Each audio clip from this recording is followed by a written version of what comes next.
Good morning. Unique education channel पर आपका बहुत बहुत स्वागत है। 10 क्वेश्चन का टेस्ट है। टेस्ट आपसे हम करवा रहे हैं इस टाइम। 10 क्वेश्चन का टेस्ट है जिसमें से 5 आपको हिस्ट्री मिलेगा और 5 आपको मिलेगा पॉलिटी। एक बात मेरी सुनिएगा ध्यान से कि कोई भी टेस्ट हो आपको हमेशा टेस्ट लगाना चाहिए। और ये जो आपको छोटे छोटे ये 10-10 क्वेश्चन के टेस्ट करवाए जा रहे हैं, सोचिए आप 10 दिन में 100 ऐसे क्वेश्चन जानेंगे जिनके बारे में शायद आपको जानकारी ना हो। इसलिए कहा जाता है कि बराबर टेस्ट लगाना चाहिए। धीरे धीरे आप इतने मजबूत हो जाएंगे, इन्हीं टेस्टों के माध्यम से आप देखोगे ना, धीरे धीरे आप इतने मजबूत हो जाओगे कि आप कहीं भी किसी पेपर में बैठोगे तो आपको लगेगा ढेर सारा क्वेश्चन तो हमने टेस्ट में ही पाया था। धीरे धीरे मैं ही ऐसे क्वेश्चन खोज खोज के आपको इतना मजबूत कर दूंगा कि आपको ढेर सारे जीएस के क्वेश्चन आपको ऐसे आसानी से आ जाएंगे। लेकिन उसके लिए आपको बराबर टेस्ट देना पड़ेगा। टेस्ट के साथ साथ जो आंसर बताया जाएगा और उसके साथ साथ जो और भी फैक्ट बताया जाएगा उसको ध्यान से सुनना पड़ेगा और अपने दिमाग में रखना पड़ेगा। तभी आप एक बेहतर एग्ज़ाम की तैयारी कर सकते हो और अपना दिमाग भी एक बेहतर तरीके से तैयार कर सकते हो एग्ज़ाम के लायक। चलिए शुरू करते हैं और पहला क्वेश्चन ध्यान से देखिए। क्वेश्चन है, निम्नलिखित में से किसकी स्थापना ज्योतिबा फुले ने की थी? ऑप्शन से पहले क्वेश्चन देख लीजिए, फिर 4 ऑप्शन दिखा रहे हैं, आपको आंसर सोचना है। ऑप्शन है आपके सामने, सत्यशोधक समाज, दलित वर्ग मिशन समाज, बहुजन समाज, इनमें से कोई नहीं। ज्योतिबा फुले ने किसकी स्थापना की? चलिए आंसर बताते हैं आपको। यहाँ पर ऑप्शन पहला सही है, ज्योतिबा फुले ने सत्य शोधक समाज की स्थापना की। पहला का आंसर तो ये तो जानते रहेगा। दूसरा आपको ये जानना है इनका संबंध महाराष्ट्र से है, ये महाराष्ट्र से संबंधित है। तीसरा आपको ये जानना है इस समाज का काम क्या था। ये समाज समाज में फैले हुए जातीय असमानता, जाति भेदभाव को मिटाने का काम कर रही थी, मतलब जाति समानता लाने का प्रयास कर रही थी। काफ़ी अच्छा काम कर रही थी।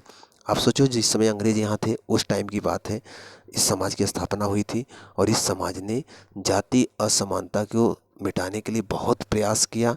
क्योंकि उस समय जाति असमानता इतनी ज़्यादा थी कि उच्च जातियों के कुएं पे निम्न जातियों को जाने नहीं दिया जाता था, तालाबों पर नहीं जाने देते थे, मंदिरों में नहीं जाने देते थे, बहुत ज़्यादा भेदभाव होता था। तो ये सब समाज में समाप्त करने के लिए ज्योतिबा फुले ने सत्यशोधक समाज बनाया। इनका संबंध महाराष्ट्र से है। ये तमाम चीज़ें आप जानते रहिएगा। अगला क्वेश्चन ध्यान से देखिए, अच्छा क्वेश्चन है। किसने नारा दिया मानव के लिए एक धर्म, एक जाति, एक ईश्वर? आपको ये बताना है कि यह नारा किसने दिया है। ऑप्शन है आपके सामने, ऑप्शन देखिए। ऑप्शन है नारायण गुरु, ईवी रामास्वामी नायकर, ज्योतिबा फुले, महात्मा गांधी। वह नारा किसने दिया था जो आप अभी ऊपर पढ़े हो? चलिए आपको आंसर बताते हैं। यहाँ पर ऑप्शन पहला सही है, श्री नारायण गुरु ने यह नारा दिया था, एक धर्म एक जाति। ये दरअसल केरल के थे, भारत का दक्षिणी राज्य है, आप जानते हो। केरल में जातीय असमानता इतनी ज़्यादा थी, जातीय असमानता को दूर करने के लिए ही, सोचिए जातीय असमानता इतनी ज़्यादा थी कि लोगों ने बहुत प्रयास किया कि इस जातीय असमानता को ख़त्म किया जाए। अभी भी देखो अपने देश में जात प्रथा को लेकर कितनी प्रॉब्लम होती रहती है, रोज़ हिंदू मुस्लिम होता रहता है। लोग जात के नाम पर आपस में लड़ के मर जाते हैं। क्या यही इसीलिए जीवन मिला था कि आप क्यों धर्म के नाम पर लड़ के मर जाओ? आपको जीवन मिला है कि एक बेहतर लाइफ जियो, एक अच्छी ज़िंदगी जियो और एक अच्छा समाज तैयार करो जिसमें आने वाली पीढ़ियां भी अच्छे से जीवन यापन कर सके। ऐसा नहीं कि आप किसी के धर्म के नाम पर किसी को मार डालो या फिर किसी को काट डालो। आपका बच्चा भी कल वही करेगा। इससे समाज में क्या होगा, मार काट फैलेगा। क्या समाज वो प्रगति करेगा? नहीं। अगर ऐसा समाज हम बना के जाएंगे ना, तो आने वाले तमाम वर्ष में हजारों वर्ष तक हमारे बच्चे, उनके बच्चे, उनके बच्चे बस धर्म के नाम पर एक दूसरे से लड़ते रहेंगे, मरते रहेंगे। वैज्ञानिक सोच नहीं डेवलप होगी, राष्ट्र प्रगति नहीं करेगा। सिंपल सा बात है, धर्म के नाम पर लड़ना बेवकूफ़ी है। ये सबसे दूर रहना चाहिए। हमेशा प्रगति के बारे में सोचना चाहिए, समाज को आगे कैसे बढ़ा सकते हैं, हम आगे कैसे बढ़ सकते हैं, इन सब को सोचना चाहिए। तो बहुत प्रयास इन लोगों ने किया। सोचिए उस समय किया जिस समय ज़्यादा शिक्षा नहीं थी, जिस समय 14-15% लोग ही पढ़े लिखे थे। उस टाइम ये लोग इतने बड़े स्तर पे काम कर रहे थे, बहुत बड़ा काम कर रहे थे। तो यहाँ पर ऑप्शन ये सही था। चलते हैं नेक्स्ट क्वेश्चन पर। ये क्वेश्चन देखिए, काफ़ी मशहूर क्वेश्चन है, आप कई बार देखे होंगे, सुने होंगे। क्वेश्चन है, बारदोली सत्याग्रह जो 1928 में हुआ था, इसका नेतृत्व किसने किया था? मतलब किसके नेतृत्व में सत्याग्रह शुरू हुआ था? चलिए आपको आंसर ऑप्शन से दिखाते हैं। पहले ऑप्शन देखिए आप। ऑप्शन है राजेंद्र प्रसाद, विनोबा भावे, वल्लभ भाई पटेल, जमनालाल बजाज। काफ़ी सरल क्वेश्चन है, गलत नहीं होना चाहिए। चलिए आंसर बताते हैं आपको। यहाँ पर ऑप्शन सी सही है।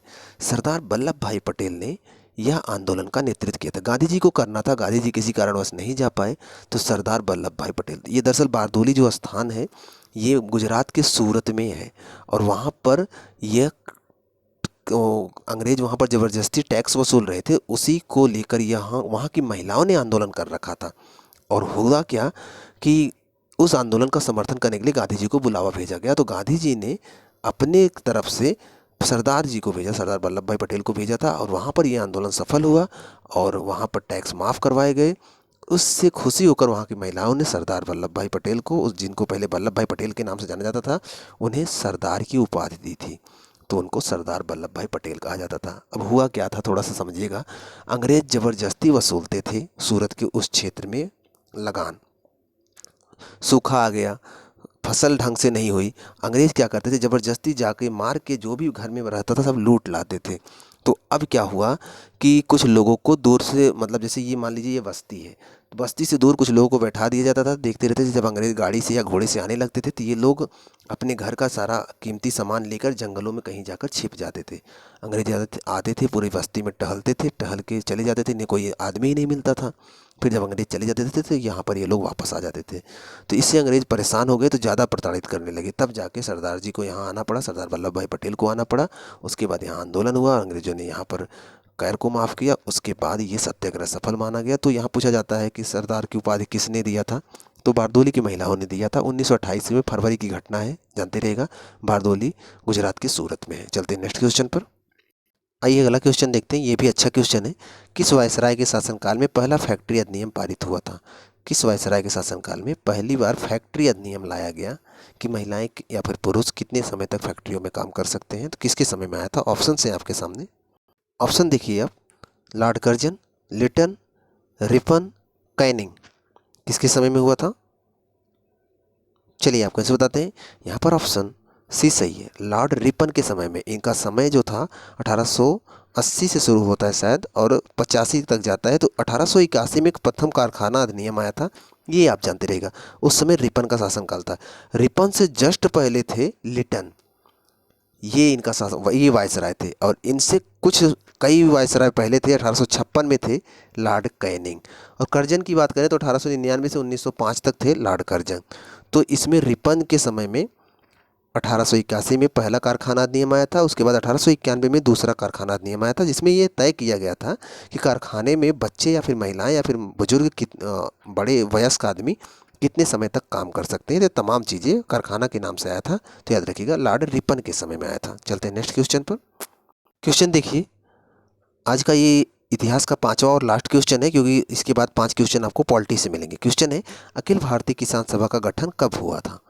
बहुत महत्वपूर्ण क्वेश्चन है, ध्यान दीजिएगा। जो फैक्चुअल क्वेश्चन है उसमें ये बहुत महत्वपूर्ण है, कई बार ये पूछा जा चुका है। अखिल भारतीय किसान सभा का गठन कब हुआ था? ऑप्शन है आपके सामने। ऑप्शन देखिए, 1936, 37, 38, 39। चलिए आपको बताते हैं। यहाँ पर ऑप्शन ए सही है। किसानों के हितों को ध्यान में रखते हुए उनके लिए अच्छे काम करने के लिए, उनके व्यवसाय को बढ़ावा देने के लिए स्वामी सहजानंद सरस्वती का नाम सुने होंगे आप। स्वामी सहजानंद सरस्वती के नेतृत्व में अखिल भारतीय किसान यूनियन का गठन किया गया था। तो यहाँ पर 1936 में किया गया था। स्वामी सहजानंद सरस्वती इसमें संस्थापक में शामिल थे, तो याद रखिएगा 1936। चलते हैं 5 क्वेश्चन पॉलिटी के देखते हैं। क्वेश्चन ध्यान से देखें। क्वेश्चन है, भारत के महान्यायवादी के विषय में कथनों पर विचार करिए। आपको कथन देखना है, उसके बाद ऑप्शन दिखाएंगे, उसके हिसाब से आपको आंसर बताना है।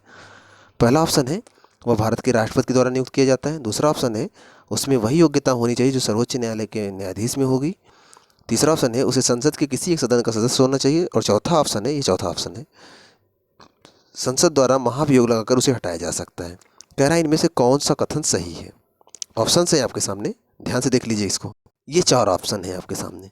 1 और 2 सही है, 1 और 3 सही है, 2, 3, 4 सही है, 3 और 4 सही है।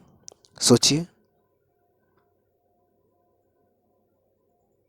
चलिए आंसर बताते हैं आपको। यहाँ पर ऑप्शन ए सही है, 1 और 2 सही है। आइए देख लेते हैं इसको, ध्यान से देखिएगा। हमने जब आपको पॉलिटी बताया था, पॉलिटी में ये बताया था कि भारत का जो महान्यायवादी होता है वो राष्ट्रपति द्वारा नियुक्त किया जाता है। और उसमें ये भी बताया था कि उसमें वही योग्यता होनी चाहिए जो सर्वोच्च न्यायालय के न्यायाधीश में होती है। तीसरा मैंने ये नहीं बताया था कि उसे संसद के किसी एक सदन का सदस्य होना चाहिए। वो संसद के किसी भी सदन का सदस्य नहीं होता, लेकिन संसद की कार्यवाही में हिस्सा ले सकता है, ये मैंने बताया था। चौथा कि संसद द्वारा महाभियोग लगाकर हटाया जा सकता है। क्या ऐसा होगा? नहीं, उसे महाभियोग लगाकर नहीं हटा सकते। उसे राष्ट्रपति जब भी चाहेगा हटा देगा, क्योंकि वो राष्ट्रपति के प्रसाद पर्यंत कार्य करता है। तमाम चीज़ें आप राष्ट्रपति में भी पढ़े होंगे और महान्यायवादी पढ़े होंगे तो वहाँ पर भी पढ़े होंगे। तो यहाँ पर पहला और दूसरा सही था, ये तीसरा चौथा गलत था। तो ऑप्शन 1, 2 सही होगा। चलते हैं नेक्स्ट क्वेश्चन पर। क्वेश्चन ध्यान से देखें। क्वेश्चन है, संसद की कौन सी समिति नियंत्रक महालेखा परीक्षक की रिपोर्टों या फिर प्रतिवेदनों की समीक्षा करती है? अच्छा क्वेश्चन है, इसके बारे में भी मैंने आपको बहुत डिटेल में बताया है, गलत नहीं होना चाहिए। आपके सामने ऑप्शंस हैं। ऑप्शन है सार्वजनिक संस्थान समिति, प्राक्कलन समिति, सामान्य उद्देश्य समिति, लोक लेखा समिति। चलिए आंसर बताते हैं आपको। यहाँ पर ऑप्शन डी सही है। हमने आपको बताया था कि सरकार अपना बजट प्रस्तुत करती है, जिसमें वो बताती है कि वो साल भर में कहाँ कहाँ खर्चा करेगी और कहाँ कहाँ से उसके पास इनकम आएगी। अब उसने जितना बजट प्रस्तुत किया है, उसने सही तरीके से उसको खर्चा किया है कि नहीं, इसकी जांच CAG करता है, जिसे कि नियंत्रक महालेखा परीक्षक कहते हैं। अब बजट की जांच CAG कर रहा है। CAG ने ये जांच सही तरीके से किया है कि नहीं, इसकी जांच कौन करेगा? तो इसकी जांच करेगी लोक लेखा समिति करेगी। तो वही पूछा था, नियंत्रक महालेखा परीक्षक की रिपोर्टों प्रतिवेदनों की जांच कौन करता है? तो लोक लेखा समिति करता है। सिंपल सा है। आपको ये बताना है कि लोक लेखा समिति में कितने लोग होते हैं और कहाँ से आते हैं वो, ये आपको कमेंट बॉक्स में बताना है। चलिए नेक्स्ट क्वेश्चन पे चलते हैं।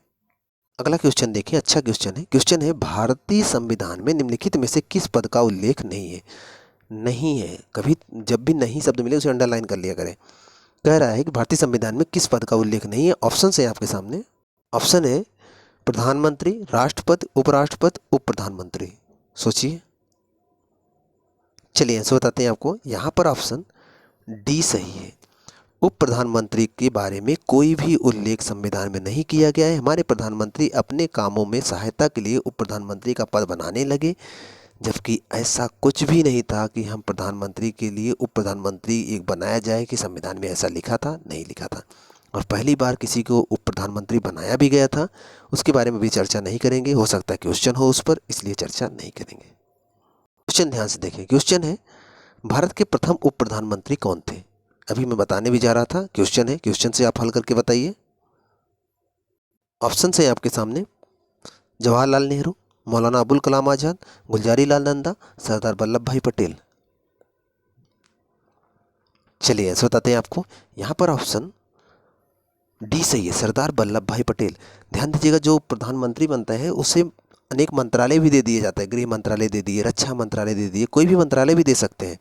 और उसके साथ साथ वो उप प्रधानमंत्री बनते हैं, मतलब प्रधानमंत्री की सहायता के लिए उप प्रधानमंत्री भी बन जाते हैं। इसका कोई संविधान में उल्लेख नहीं है।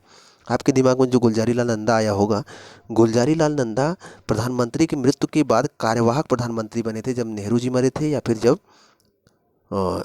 लाल बहादुर शास्त्री की मृत्यु हुई थी, तो ये कार्यवाहक बने थे। यहाँ पर उप प्रधानमंत्री की बात हो रही है, सरदार वल्लभ भाई पटेल बने थे 1947 से 1950 तक, जब नेहरू जी का अंतरिम मंत्रिमंडल बना था, जब चुनाव नहीं हुआ था वैसे वो प्रधानमंत्री बने थे, तो उस टाइम ये उप प्रधानमंत्री बने थे। आपको याद होगा, क्योंकि चुनाव तो 1952 में कराए गए थे, याद होगा आपको।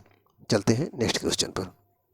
क्वेश्चन ध्यान से देखिए, काफ़ी अच्छा क्वेश्चन है। क्वेश्चन है, किस प्रधानमंत्री कार्यकाल के दौरान दो दो उप प्रधानमंत्री नियुक्त हुए थे?